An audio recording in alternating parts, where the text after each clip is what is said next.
जय हिंद। आप सभी का फिर से स्वागत है फॉर क्रिएटिव स्टडीज के एक नए एपिसोड में। आज के इस एपिसोड में हम लोग देखेंगे बीपीएससी 134 के लिए प्रीवियस ईयर के क्वेश्चंस और इम्पोर्टेंट क्वेश्चंस जो आने वाले एग्जाम की दृष्टिकोण से काफ़ी ज़्यादा महत्वपूर्ण है। और आज का सेशन जो है काफ़ी ज़्यादा इंपॉर्टेंट होने वाली है आप सबों के लिए। कुछ ही यानी छोटा ही सेशन होगी, लेकिन आप सबों के लिए काफ़ी ज़्यादा इंपॉर्टेंट होने वाली है।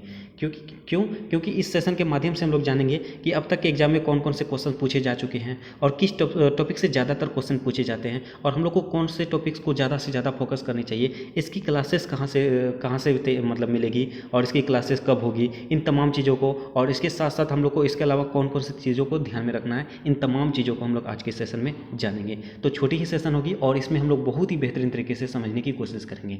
ठीक है, तो चलिए हम लोग स्टार्ट करते हैं आज के सेशन को। और मैंने एग्जाम्पल के तौर पर मैंने रिसेंटली जो एग्जाम हुई थी उसके क्वेश्चन पेपर को लिया है। दिसंबर 2022 अभी रिसेंटली एग्जाम हुई थी, उसके क्वेश्चन पेपर को मैंने एग्जाम्पल के तौर पर आप सबों के बीच लाने का प्रयास किया है। जैसे इस सब्जेक्ट का नाम है अंतर्राष्ट्रीय संबंध यानी कि इंटरनेशनल रिलेशनशिप, और एक परिचय, इसके बारे में एक परिचय के रूप में आपको बताया जा रहा है। ठीक है, आपका 100 मार्क्स का एग्जाम होगी और 3 घंटे का समय दिया जाएगा। जिसके नोट में कहा जाता है इस प्रश्न पत्र के 2 भाग हैं और इसमें 5 प्रश्न के उत्तर लगभग 400 शब्दों में देने होंगे। पर सभी प्रश्नों के अंक जो है ना 20 है और प्रत्येक भाग में कम से कम 2 बनाने हैं। आप नोट को जरूर पढ़िएगा। ठीक है, उसी प्रकार भाग 1 में कहा जाता है, पहले हम लोग कुछ क्वेश्चन को देख लेते हैं, उसके बाद मैं इसके बारे में चर्चा करता हूँ। ठीक है, जैसे पहला सवाल कहा जाता है अंतर्राष्ट्रीय संबंधों के अध्ययन में उदारवादी सिद्धांत की व्याख्या कीजिए। ठीक है, उसी प्रकार नेक्स्ट क्वेश्चन में कहा जाता है, देखिए नेक्स्ट क्वेश्चन नंबर 2 में कहा जाता है केनेथ वाल्ट का सिस्टम सिद्धांत यानी कि विधि क्या है, इसकी मुख्य विशेषताओं की चर्चा कीजिए। देखिए 2 क्वेश्चन हम लोग देखें, ये 2 के बारे में चर्चा करते हैं। पहली बात देखिए, ये क्वेश्चन आपके यूनिट 1 से है। पहला जो है आपका उदारवादी के बारे में यूनिट 1 में दिया गया है।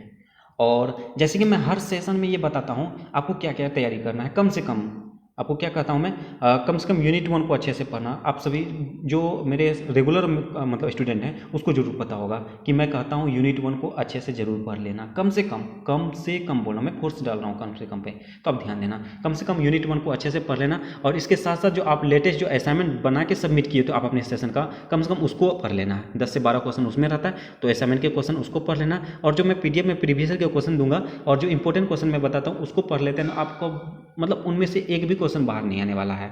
और मैं हर सेशन की तरह इस सेशन में भी बताऊंगा कि आप जो है यूनिट 1 को अच्छे से करना। और बहुत ही जल्द मतलब कि आप जो प्लेलिस्ट चेक करोगे ना तो उसमें आपको यूनिट 1 दिख जाएगा। और इससे पहले मैं ये भी बताया था ना आपको कि क्लासेस कहाँ से तैयार करनी है। इसकी मैंने क्लासेस लगभग 10 से 12 अब तक की क्लासेस अपलोड हो चुकी है। और आप प्लेलिस्ट जब तक चेक करोगे ना उसमें और भी क्लासेस अपलोड हो जाएगी।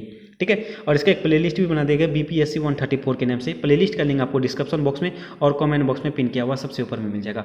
आप उस लिंक पर क्लिक करने के बाद आप आसानी तरीके से सारे के सारे क्लासेस कर सकते हैं। और बहुत ही जल्द इसकी आगे की क्लासेस होने वाली है। ठीक है, तो ये इन्फॉर्मेशन आप सबों के लिए था। ठीक है, तो हमारे साथ जुड़े रहिए। और जैसे कि यूनिट 1, ये यूनिट 1 जो था, यूनिट 1 में हर साल लगभग क्वेश्चन पूछे जाते हैं। जैसे यूनिट 1 में दिया गया आपका उदारवादी के बारे में दिया गया है, आपका यथार्थवाद के बारे में दिया गया है, नव यथार्थवाद के बारे में दिया गया है, और मार्क्सवादी के बारे में दिया रहता है। तो ये सब के क्वेश्चन बनते हैं और हर साल पूछे जाते हैं। तो हम लोग बहुत ही जल्द स्टार्ट करने वाले हैं। ठीक है, तो देखिए हमारे साथ जुड़िए। और ये केमेनवाल का सिस्टम ये भी लगभग पूछे जाते हैं, रिपीट होते हैं, तो इसको भी हम लोग करेंगे, है ना। और नेक्स्ट में क्वेश्चन कहा जाता है, क्वेश्चन नंबर 3 में अंतर्राष्ट्रीय संबंधों के अध्ययन में मार्क्सवादी सिद्धांत का उल्लेख कीजिए। जैसे भी मैंने क्या बताया था, उदारवादी, नव यथार्थवादी, मार्क्सवादी, ये सब जो है ना काफ़ी ज़्यादा महत्वपूर्ण योगदान निभाती है और हर साल क्वेश्चन पूछे जाते हैं। तो हम लोग इसको एक एक करके जानेंगे और कई क्लासेस अपलोड हो चुकी है। ठीक है, और नेक्स्ट में कहा जाता है, जैसे कि संक्षिप्त टिप्पणी के लिए कहा जाएगा हेलसिंकी समझौता। हेलसिंकी समझौता क्या होता है इसके बारे में देख लीजिएगा। और बर्लिन वॉल यानी बर्लिन दीवार क्या होता है इसके बारे में भी देखना है। नेक्स्ट का था भूमंडलीकरण। देखिए भूमंडलीकरण क्या होता है, भूमंडलीकरण से जितने भी टॉपिक्स बनते हैं इसको मैंने कवर करा रखा है, उसको भी आप देख सकते हैं। मेरे राष्ट्र राज्य की भूमिका का आलोचनात्मक विश्लेषण कीजिए। और नेक्स्ट में क्षेत्रीय आर्थिक संगठन के महत्व की व्याख्या कीजिए। ये क्षेत्रीय आर्थिक संगठन की क्या क्या महत्व है इसके बारे में डिटेल से चर्चा करनी है। और नेक्स्ट में कहा जाता है बहुध्रुवीय व्यवस्था और अंतर्राष्ट्रीय संगठन विश्व राजनीति को एक ध्रुवीय से बहुध्रुवीय बनाने में सहायक है रहे हैं, टिप्पणी करना है। ये जो बहुध्रुवीय व्यवस्था जो होती है और अंतर्राष्ट्रीय संगठन जो होती है, ये दोनों के बीच क्या क्या संबंध हैं, किस तरह से सहायक साबित हुई है, इसके बारे में भी पढ़ना है, इसके बारे में भी हम लोग जानेंगे, ठीक है। और नेक्स्ट और लास्ट क्वेश्चन पूछे जाते हैं, कहा जाता है संक्षिप्त टिप्पणी के लिए श्वेत समस्या क्या है, ये भी इंपॉर्टेंट है, ठीक है। श्वेत समस्या क्या है और शक्ति संतुलन क्या है। देखिए इंटरनेशनल रिलेशनशिप में ये शक्ति संतुलन को बनाए रखना चाहिए, है ना, इसको हम लोग को ध्यान रखना, ये इंपॉर्टेंट रहेगा, है ना, तो इसको देखना है। इस तरह से टोटल जो है आपके सिलेबस में टोटल 8 क्वेश्चन पूछे जाते हैं, 8 में से किन्हीं 5 के उत्तर देने हैं। और आप सभी को मैंने वैसे शुरू में भी बताया, इसकी क्लासेस शुरू होने वाली है और बहुत सारी क्लासेस अपलोड हो चुकी है ना, तो आप सभी उसको जरूर कवर कीजिए और बहुत ही जल्द नेक्स्ट सेशन अपलोड होने वाली है। तो आज के सेशन में बस इतना ही रहने देते हैं और उम्मीद करता हूँ आज का सेशन आप सभी के लिए काफ़ी ज़्यादा लाभदायक साबित हुआ होगा। और एक निवेदन है आप सबों से, जो भी चैनल में पहली बार हैं और चैनल को सब्सक्राइब नहीं किए तो प्लीज़ चैनल को सब्सक्राइब जरूर कर दीजिए और बेल आइकन को जरूर हिट कीजिए। सेशन अच्छा लगे तो लाइक जरूर कीजिए, कमेंट के माध्यम से जो भी डाउट हो डाउट पूछिए और अपने दोस्तों को भी ज़्यादा से ज़्यादा शेयर कीजिए। चलिए मिलते हैं नेक्स्ट सेशन में, तब तक के लिए थैंक यू, जय हिंद।